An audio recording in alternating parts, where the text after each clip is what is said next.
Merci, Monsieur le Secrétaire Général. Nous allons rapidement passer au jeu de questions et réponses. Questions qui peuvent soit être adressées à Son Excellence Christian Mwando Simba ou au Secrétaire Général. Nous commençons par Denise Mayo. Vous vous présentez, vous posez vos questions. Merci, c'est Denise Mayo pour le compte des RFI. Monsieur le Secrétaire Général, c'est vrai que la rumeur circulait déjà, mais hier, on a eu vent des griefs qui sont portés contre le conseiller spécial Salomon Ibi, notamment le port d'armes. Qu'est-ce que vous en dites par rapport à ça, concrètement? Est-ce qu'il détenait une arme, lui, en tant que cible? Je peux répondre. Merci de votre question, madame. Pour répondre directement à celle-ci, je dirais que non seulement il ne détenait pas d'armes, mais il n'a jamais détenu d'armes. Voilà.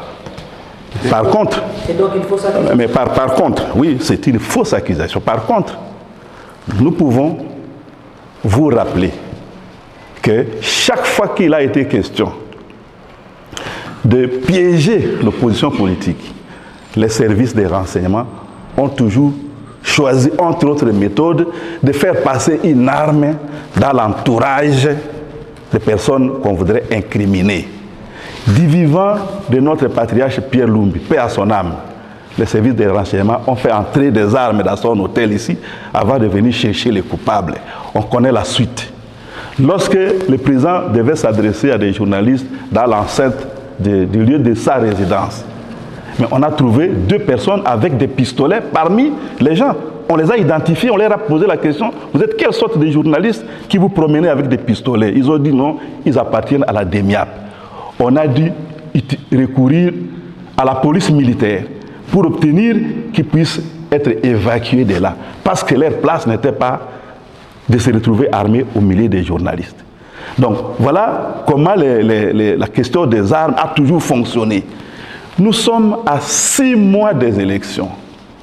Pour combattre le régime du président Joseph Kabila, nous avons commencé à dire que nous n'étions pas d'accord avec lui bien des années avant, en 2013, 2014, alors que son mandat s'achevait en 2016. Et nous avons été dans une situation de rupture officielle avec ce régime en septembre 2015. Et nous avons combattu jusqu'aux élections de décembre 2018, sans être tentés par des histoires, des armes. Maintenant, nous sommes à 6 mois des élections, que nous demandons crédibles, inclusives, démocratiques, apaisées.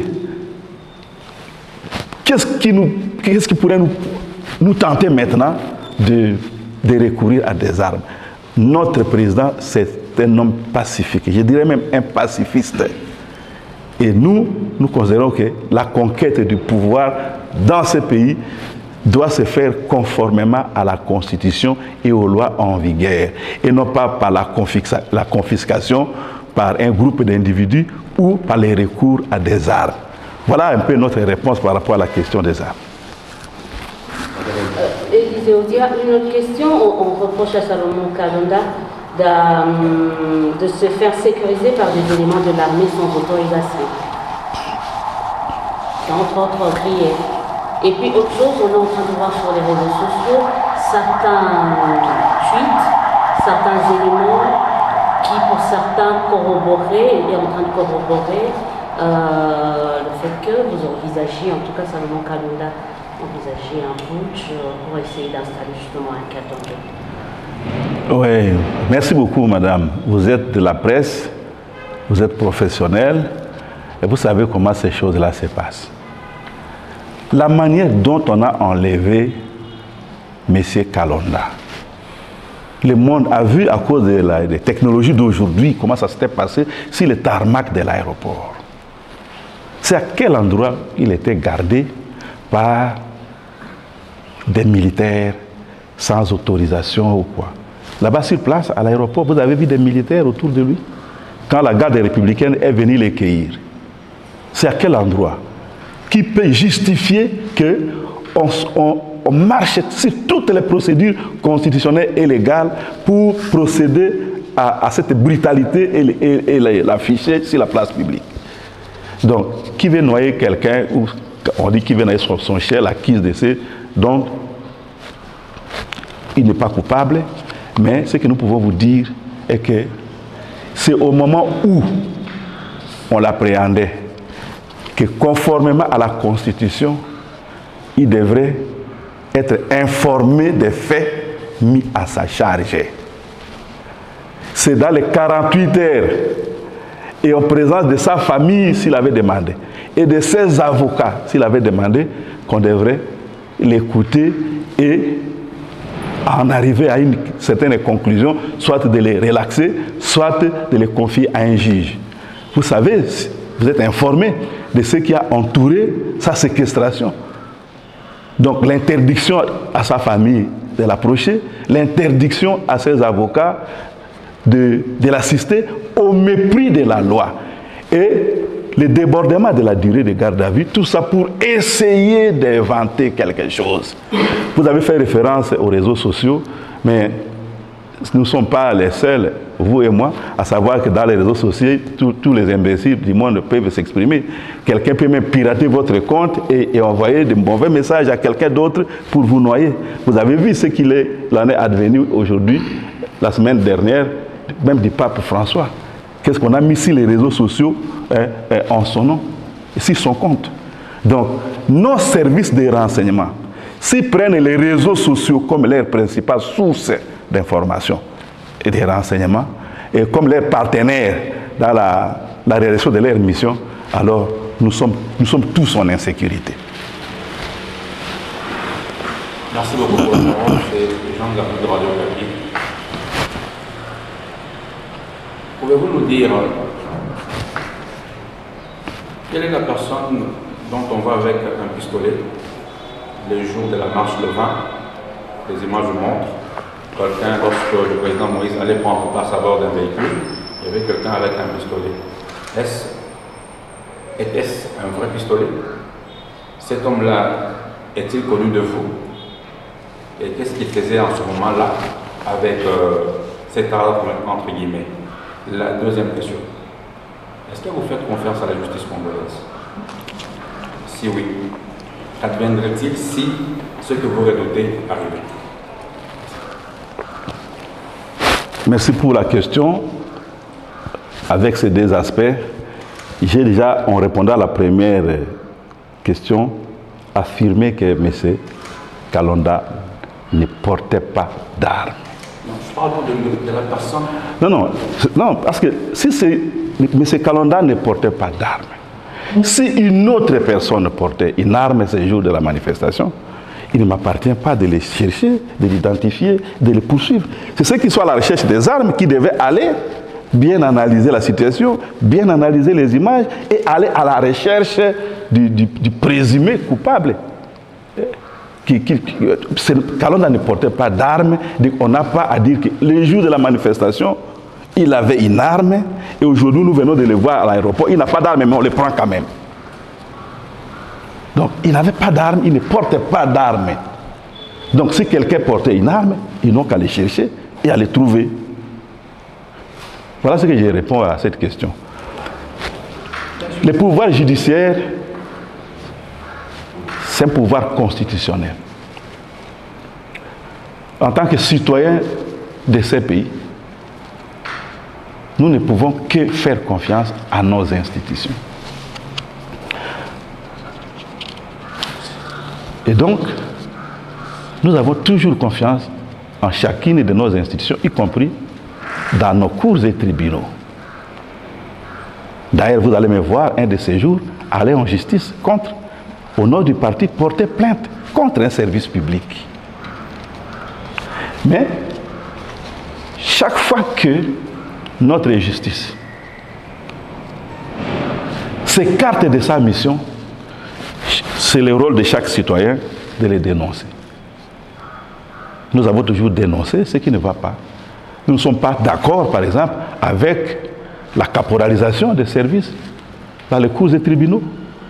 Nous avons dénoncé, par exemple, la manière dont, et nous n'étions pas les seuls, il y a beaucoup de Congolais, beaucoup d'observateurs aussi objectifs qui ont dénoncé la manière dont on a désigné et mis en service les juges de la Cour constitutionnelle, par exemple. Donc, si ces problèmes-là peuvent être résolus, ces genres de problèmes, la justice n'a qu'à poursuivre sa route pour sécuriser tout le monde. La justice, c'est un service de recours. Lorsque le Parlement vote les lois et que le président de la République les promulgue, lorsque le gouvernement applique ces lois, s'il y a un couac, quelqu'un qui ne respecte pas la loi, et de ces faits-là, marche sur le droit d'autrui, c'est à la justice qu'on devrait avoir recours. Donc sans justice, on n'est pas un État.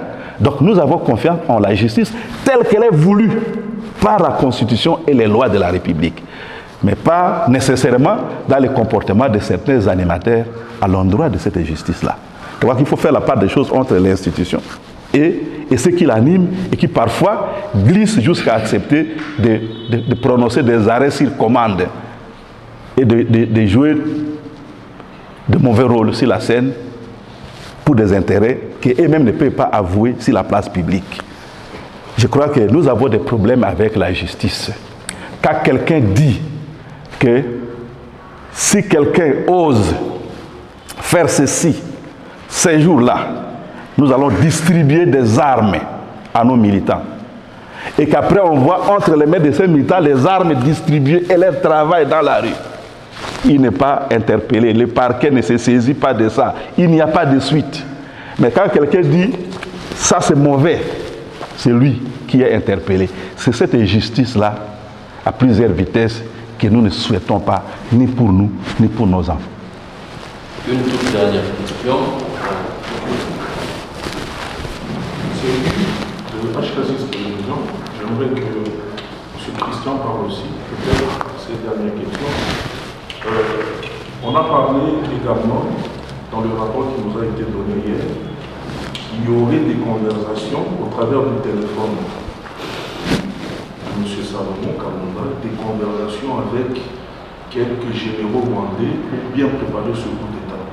Et si on checkait ce téléphone, il s'avérait vrai qu'il y a ces conversations. C'est quoi la suite? La deuxième question, c'est le mois de juin déjà, on avait suivi Olivier Kalonda, qui nous a politique. C'est d'ici le mois de juin que vous pourrez avoir d'autres politiques à proposer. Est-ce que vous l'aviez déjà pour que vous ôtiez des têtes des Congolais, que c'est par haine, c'est par jalousie ou quoi que vous êtes en train de combattre ici? Merci. Oui, merci. Je voudrais dire d'abord ici que quand vous voyez les griefs tels que c'est ficelé, vous comprenez bien que c'est un véritable fourre-tout qui serait tombé, qu'ils auraient ramassé, je ne sais pas pourquoi on n'a pas arrêté en ce moment-là. Deux, qui aurait une tentative d'intelligence avec l'extérieur pour faire un coup d'État. Trois, et le coup d'État part en sa propre faveur, en faveur d'un Katangé qu'on n'a pas cité.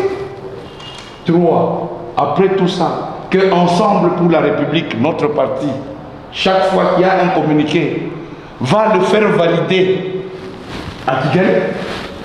Et vous comprenez que le dossier est vide. On ne sait pas exactement qu'est-ce qu'on reproche à Salomon. Mais comme on dit, et comme l'a dit le secrétaire général, qui veut noyer son chien, l'accuse de rage. C'est-à-dire, voilà un chien enragé. Voilà, ensemble, comme on sait que le peuple congolais est très remonté contre le Rwanda pour l'agression du M23, il faut maintenant jeter ensemble en pâture auprès du peuple congolais pour faire d'une pierre deux coups et en même temps faire peser une épée de Damoclès sur le président de l'ensemble qui serait, par déduction logique, le Katangé pour lequel on voudrait faire le putsch. Alors, vous comprenez que les choses se font dans la confusion et c'est une honte pour la République. On ne peut pas accepter des choses comme ça. Et je l'ai dit, je le répète encore, ça ressemble à une mauvaise copie de l'histoire des mercenaires. Vraiment, c'est honteux pour ce régime qui prétend s'être battu pendant 37 ans pour la démocratie d'en arriver là. Et donc, nous attendons que justice soit faite, parce qu'on ne peut pas continuer à des choses comme ça. Et j'en profite pour interpeller les camarades avec lesquels nous nous sommes battus, qui aujourd'hui, la plupart se retrouvent au sein des institutions, qui se taisent, ils se bouchent les nez et regardent ailleurs, jusqu'au moment où la dictature s'étant renforcée, finira par s'occuper aussi demain. En ce qui concerne le programme du parti, le programme est déjà finalisé. Donc le projet de notre programme est déjà finalisé. Nous, en tant que responsables au niveau de la direction du parti, nous l'avons. Nous attendons le moment opportun. Je crois peut-être à l'occasion du lancement des dépôts de candidature ou quoi, c'est le secrétaire général et le président du parti qui en décideront, pour le présenter officiellement au public. Parce que vous devez comprendre aussi qu'avec ce genre de projet, on doit être prudent dans la mesure où beaucoup d'autres candidats sont à l'affût pour faire des plagiats et autres. Donc, il faut attendre vraiment le moment opportun pour mais nous sommes déjà prêts à ça. Je voudrais ajouter un petit élément des rappels en ce qui concerne nos rapports des Congolais avec le Rwanda. Malgré le fait que notre président national ait déclaré à la presse étrangère, sur les ondes d'une télévision française, qui condamnait l'agression, que cette agression vienne du Rwanda, de l'Ouganda, parce que parfois on accuse aussi l'Ouganda d'être derrière un groupe armé là-bas, ou du Burundi, il condamnait.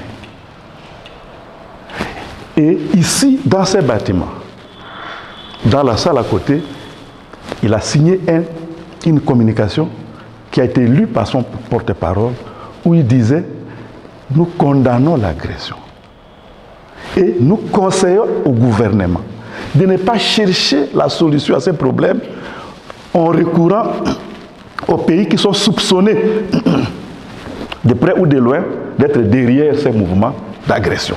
Mais d'aller chercher la solution du côté de l'Angola, c'était explicite. Vous pouvez retrouver. Je peux retrouver la date et vous pouvez retrouver cette communication dans les réseaux. Malgré cela, on continue à dire qu'il n'a jamais condamné le Rwanda. Contrairement au président de la République, qui a même avant de condamner, a dit que ce n'est pas en désignant Kagame Museveni comme les méchants loups que nous allons résoudre les problèmes. Le problème ne viendra pas de ça. Mais malgré cela, on continue à dire qu'il faut condamner, comme s'il faut réciter une formule magique. Vous aviez suivi en son temps un ancien conseiller principal, je crois, du président de la République, qui avait déclaré qu'ils avaient négocié. Ils avaient négocié un deal avec les pouvoirs de Kigali. Ils nous présentaient comme étant un partenaire d'affaires fiable, avec un carnet d'adresses bien fourni. Ça, ce n'était pas nous, c'est le pouvoir qui l'a fait. Jusqu'à quelques jours encore, le ministre des Finances l'a dit. Chaque pays restera là où il est. Et nous sommes obligés de composer. C'est eux qui nous rappellent qu'on doit composer avec les Rwandais. Mais après, ils disent au public que nous n'avons pas condamné suffisamment les Rwandais. Mais si il y a une langue particulière que notre président doit utiliser pour prononcer cette condamnation, qu'on nous dise en quelle langue, comme ça le problème est résolu. Je crois que pour mettre les M23 hors d'état de nuire, il faut équiper et motiver notre armée. En 2013, le général Baouma, paix à son âme, et Mamadou Ndala, paix à son âme, n'avaient pas procédé par des condamnations. Ils ont remanié leur état-major, ils ont lancé l'assaut, ils ont mis les M23 hors d'état de nuire. On l'oublie souvent. Mais maintenant, là, au lieu d'aller de ces côtés-là, au lieu de chercher la solution avec des troupes bien préparées, bien équipées, bien motivées, pour que les gens nous respectent chez nous, on ramène les choses à des déclarations. Il faut que quelqu'un déclare. Il a déjà déclaré, on dit non, ce n'est pas suffisant, les tons n'étaient pas les bons ou la langue utilisée n'était pas la bonne. Mais je crois qu'il y a là, pour vous qui encadrez, qui formez aussi l'opinion, il y a là matière à réflexion et à communication suffisante pour qu'on ne continue pas à regarder dans la mauvaise direction. Le pouvoir politique en place dans notre pays ne doit pas aggraver la crispation entre les communautés. L'histoire on attaque le président pour ses origines tribales n'est pas encore oubliée dans les esprits qu'on dit non, on veut faire un coup d'État pour donner le pouvoir à un Katangais. Comme si les Katangais, c'est quoi? C'est les lépreux, c'est celui qui a la peste ou quoi? Donc je crois que là, il y a une communication qui appelle de la responsabilité et de la part des acteurs politiques et de la part de vous, les professionnels des médias, pour que l'attention de notre peuple soit attirée vers ce que nous considérons vers la bonne direction. Merci beaucoup. Merci, monsieur le secrétaire général. Merci, Excellence. Mesdames et messieurs de la presse, nous avons terminé.